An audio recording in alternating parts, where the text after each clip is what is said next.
warahmatullahi wabarakatuh. Apa kabar anak-anakku semua? Sebelum memulai pelajaran ini, tidak lupa kita mengucapkan puji syukur kepada Allah Subhanahu wa Ta'ala dan bersalawat kepada Nabi Muhammad Sallallahu Alaihi Wasallam. Baiklah, pada pertemuan yang pertama ini kita akan membahas tentang dakwah Rasulullah Sallallahu Alaihi Wasallam periode Makkah. Di mana dalam periode Makkah ini ada 3 sub pokok bahasan yang kita bahas. Yang pertama adalah kondisi masyarakat Arab sebelum Islam.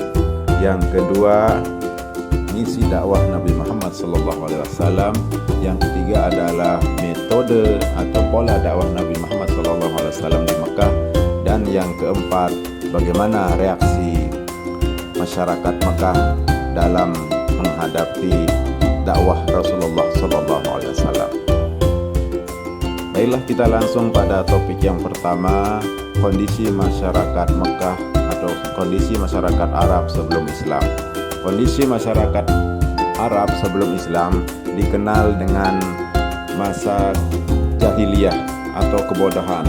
Mereka bukanlah bodoh secara intelektual, tapi mereka memiliki perilaku yang buruk baik dari aspek agama, sosial, ekonomi, dan politik. Dari aspek agama misalnya, mereka menyembah berhala yang berada di sekitar Ka'bah. Dan dari aspek sosial, mereka suka minum khamar, mabuk, berzina, merampok, bahkan mengubur bayi mereka yang baru lahir.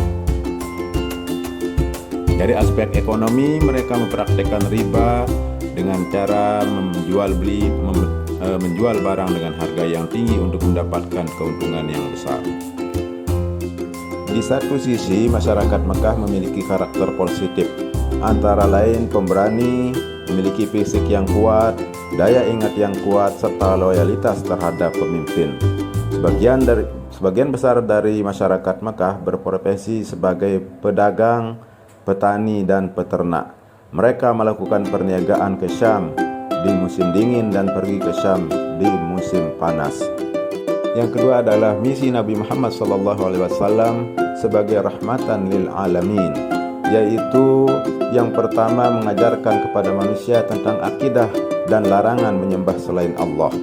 Yang kedua, menegaskan tentang adanya hari kiamat atau hari pembalasan.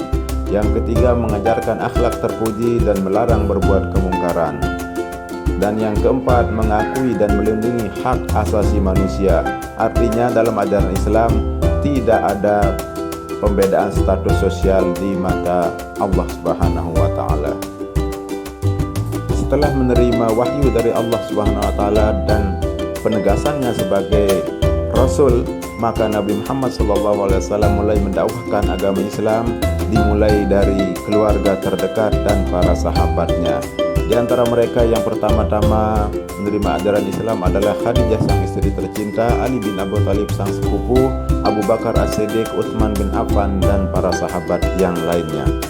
Untuk melakukan dakwahnya ini, Rasulullah SAW mengetuk dari pintu-pintu kepada para sahabat dan handai talannya. Hal seperti ini dikarenakan kondisi yang kurang kondusif dan untuk menjamin keselamatan umat Islam yang masih lemah baik dari segi sosial maupun politik. Dakwah secara sembunyi-sembunyi ini dilakukan Nabi SAW selama 3 tahun dan dipusatkan di rumah Arqam bin Abil Arqam. Sebagian besar penduduk masyarakat Mekah menolak ajakan Nabi untuk menyembah Allah Tuhan yang Esa. Bahkan mereka tidak segan-segan menyakiti Nabi Muhammad SAW dan para sahabat dengan melakukan beberapa intimidasi dan penyiksaan secara fisik. Sebagian kecil penduduk Mekah yang menerima ajaran Islam karena mereka meyakini bahwa apa yang disampaikan oleh Nabi Muhammad SAW merupakan wahyu dari Tuhan. Karena selama ini Muhammad SAW dikenal memiliki kepribadian yang jujur dan tidak pernah melakukan kebohongan terhadap masyarakat. Karena makin kuatnya penindasan yang dilakukan oleh kafir Quraisy, Rasulullah SAW dan para sahabat akhirnya memutuskan untuk hijrah ke Madinah. Demikian, wassalamualaikum warahmatullahi wabarakatuh.